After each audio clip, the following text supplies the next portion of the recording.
As crianças sentadas hoje nos bancos escolares do Brasil estão sendo preparadas para o futuro que as espera? O que fazer para que a geração que hoje frequenta os bancos das escolas aprenda a proteger o planeta, lutar pela igualdade e melhorar as condições de vida do homem? Qual é a melhor maneira de mostrar a esses jovens, habituados a relações virtuais, como é valioso o contato físico, o olho no olho?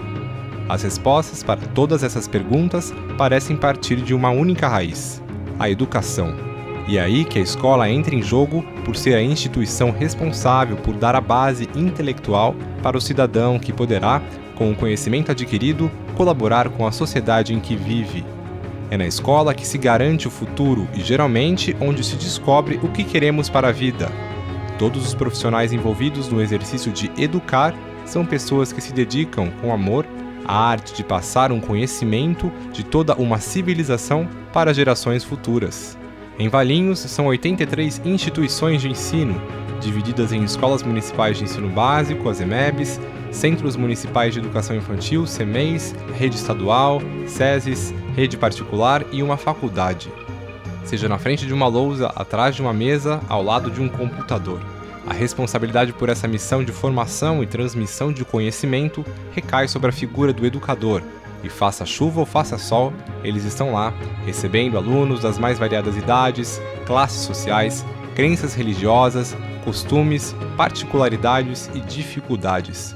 E são eles, os professores, coordenadores e diretores, que formam a linha de frente deste time que entra em campo com um desejo comum de vencer o campeonato e driblar as adversidades. O professor educador é aquele que está ali junto, né? Está caminhando com o aluno, está fazendo do aluno um parceiro, alguém que quer também ser mais, né? Eu acho que essa questão é fundamental dentro do processo educacional. Você vê o outro, que ele também tem um conhecimento, e esse conhecimento, na medida que você partilha, né, com ele, nossa, isso é fantástico, né? O aluno ele tem um conhecimento que, de repente, o professor não tem. E a junção desses dois conhecimentos, você chega num conhecimento maior e mais significativo. Parece que a ideia fundamental é pensar um conhecimento significativo para a vida de pessoa, de cidadão, né? De profissional. Isso é importante. Eu vejo a nossa profissão, professor, educador, eu vejo como uma profissão, sim, né? Não gosto muito de falar, é missão, né? Nós temos uma missão. Não é só missão, é a nossa profissão. Nós estudamos para isso, nós nos formamos para isso, nos aperfeiçoamos para isso. Mas a educação tem algo mais. Educar é um ato de amor. Você tem uma profissão, mas você tem que ter algo mais, né? Todas as profissões têm que ser permeadas pelo amor, mas a educação, o professor, o coordenador, todos os envolvidos no processo educacional tem que ter algo mais, que é esse amor. Tem que gostar do que faz. Ficar perto das crianças é muito prazeroso, né? Porque as crianças não têm tempo ruim, vamos dizer assim. Elas estão sempre alegres. E isso também te causa, assim, como que eu posso falar? Uma alegria, porque você trabalha num mundo gostoso com eles, né? E fora isso, meus amigos de trabalho, as professoras que trabalham comigo, diretoras, todo o corpo docente que trabalha, né, junto com a gente, é uma equipe muito unida. Então, eu só tenho a agradecer a esse trabalho que uma vez optei, fiquei até o fim e estou quase me despedindo. Com a lei agora de inclusão, onde as escolas regulares têm que receber, né, alunos especiais, vamos dizer assim, a tendência é buscar, sim, conhecimentos nessa área. E eu, particularmente, eu gosto muito. Então, os inclusos que eu tenho aqui, eu tenho um que não tem um dia que ele não chega e ele pergunta, cadê a Mônica? Então, primeiro ele vem na minha sala, depois ele vai com a Pro. Então, eu não sei, eu acho que eu gosto desse lado, sabe? De acompanhar o crescimento deles, né? Ver a cada dia. Eu fico encantada quando as professoras chegam para mim, falar, ai Mônica, vem ver como ele cresceu, vem ver como ele está aprendendo. Eu vibro junto. Mas o jogo não é fácil. Muitas vezes incompreendidos, os educadores se tornam a válvula de escape para que os alunos possam expressar suas angústias, alegrias, dúvidas e desejos. A sociedade é outra. Se antes o aluno com raiva do professor o desrespeitava em sala, hoje a mídia mostra alunos ameaçando-os com armas de fogo e às vezes o resultado é trágico. Um estudante de apenas 15 anos fez ameaças de morte e agrediu a diretora da escola municipal onde ele estuda em Contagem, na região metropolitana de Belo Horizonte. As imagens gravadas de um celular mostram o aluno saindo da sala e ameaçando a diretora. Em seguida, ele dá um chute nela.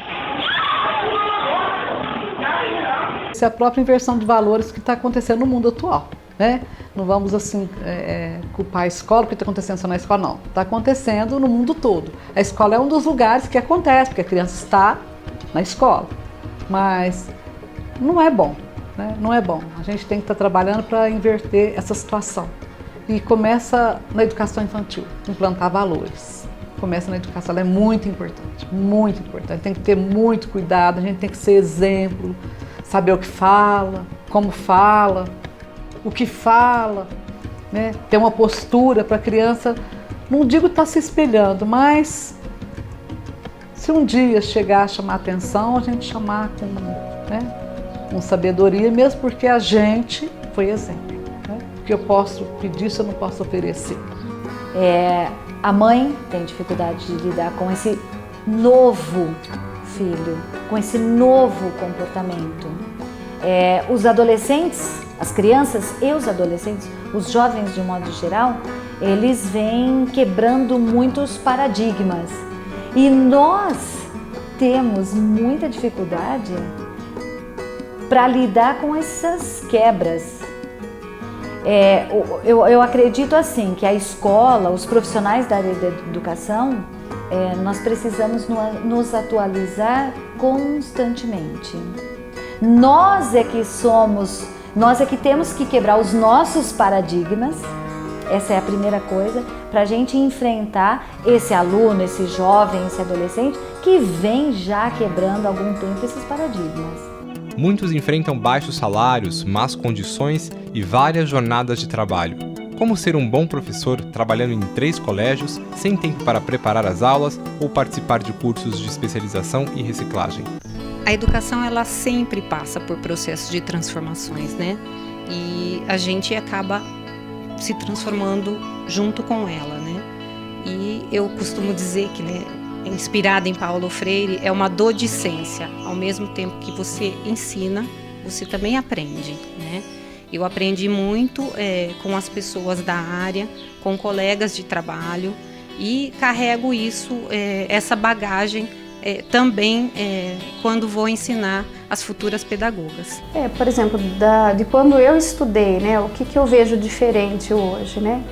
A questão interdisciplinar, que antes nós estudávamos, era aquela coisa bem pontual, né? Era aquela disciplina, às vezes você questionava o professor, mas por que isso? Não, você tem que aprender, lá na frente você vai entender, né? Não tinha muito.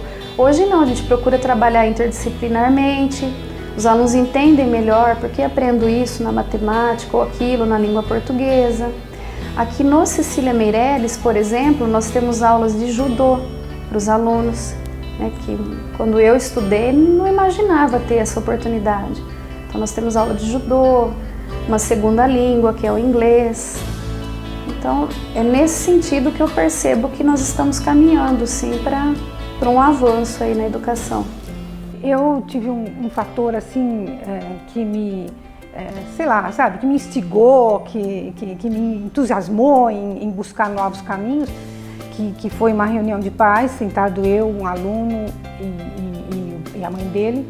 Eu mostrei tudo que nós tínhamos feito, que não era pouco, era bastante coisa. Naquele 3º bimestre, esse menino olhou, a mãe dele falou: filho, com tudo isso aqui você não conseguiu nada. Ele olhou para mim, olhou para ela, ele não tinha o que dizer, ele disse assim: ah, ela não gosta de mim, sabe? Aquilo para mim foi a gota d'água. Eu falei, não era mentira, não era verdade, muito pelo contrário, menino cativante, muito, uma graça de pessoa, só que ele não queria fazer nada. E aí me caiu a ficha, falei, puxa vida, sou eu que não estou envolvendo esse menino. Tudo que eu mostrei aqui tinha significado para mim, para ele não. Aí eu comecei o trabalho com avaliação de uma outra maneira, né? Inclusive, eu sempre tive muita ajuda na Unicamp. No 4º trimestre eu comecei alguma coisa diferente, no ano seguinte tudo mudou. Esse menino mesmo foi um aluno maravilhoso. Se você tiver um professor que está em sala de aula 20 horas, e fora dela, estudando e buscando, vai buscar lá na Unicamp, vai não sei aonde, faz o curso tal, etc e tal, você vai descobrindo novos caminhos e percebendo que a diferença na educação está muito mais na ação docente do que vir naturalmente do próprio aluno. Na busca de uma nova forma de educar, os bravos guerreiros seguem embasados em ideais e na esperança de que dias melhores estão por vir. Se a educação é a solução para o futuro de nosso país, para os educadores ela é o presente. Ela forma e transforma. Desde que nós começamos com o trabalho com os pais na escola, abrimos a educação de jovens e adultos, né? Então formou vários pais. E um orgulho muito grande, tem uma senhora, ela chama Marilene, mãe de uma aluna que deve ter uns 45 anos, mais ou menos. Ela começou a estudar aqui com a gente no 5º ano, né? É a 5ª série, na época, 5º ano. E esses dias eu encontrei ela na faculdade. Falei, ué, você tá por aqui? Tô aqui, eu não falei pra você que eu ia estudar? Eu já tô fazendo pedagogia, já tô no 2º ano. E eu vou ser de professora daquela escola. Aí, ó, chega a arrepiar. Eu falei, eu acredito. Então, o que é a transmissão de você acreditar, né, e mostrar que eles podem, têm capacidade, é fantástico. Então, assim, é um dos maiores orgulhos, maior salário que a gente pode ter, porque esse você vai levar para sempre.